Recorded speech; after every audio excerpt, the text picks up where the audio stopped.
This makeup removing balm is perfect at removing sunscreen, waterproof makeup, all the grime, without stinging your eyes or irritating your skin. It is made using Sapogel Q. If you want more background information about this ingredient, feel free to check out my previous video on it. Let's begin by measuring the Sapogel Q and oils in a separate beaker. For the oils, I chose olive oil and caprylic triglyceride, to which I added vitamin E to keep the product fresh and prevent the oils from reacting with oxygen as long as possible.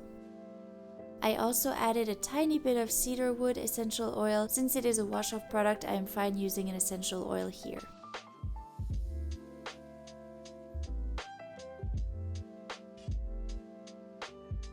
Those of you who watched my previous Sucragel series will know the drill by now. We have to add a few drops of oil into the Sapogel until it looks a bit bubbly like this, before adding a few more drops.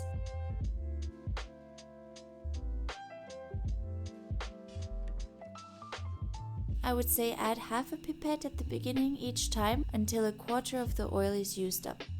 Then proceed to adding a whole pipette until you incorporated about half of the oil, then you can add in bigger chunks. It might feel like an eternity before it gets thicker, but hang in there and the magic will come. Also, clarity comes when about 3/4 of the oil is incorporated, so before that it will be opaque, which is normal. This is how it should look at the end.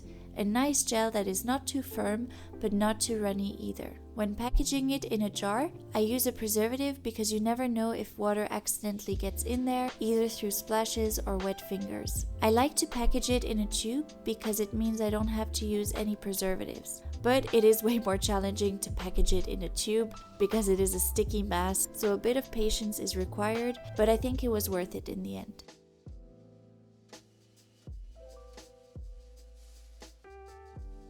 This cleanser even has some wash-off capability, although it will not be as effective as normal surfactants. However, I tend to use this product as the first step of my cleansing routine.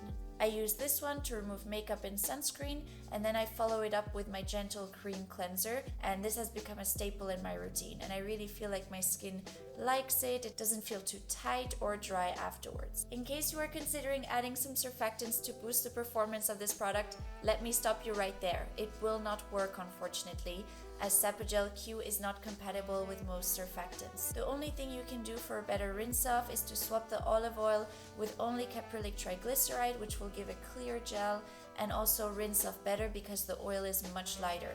Stay tuned for the next formula, which will be a real treat for the lips.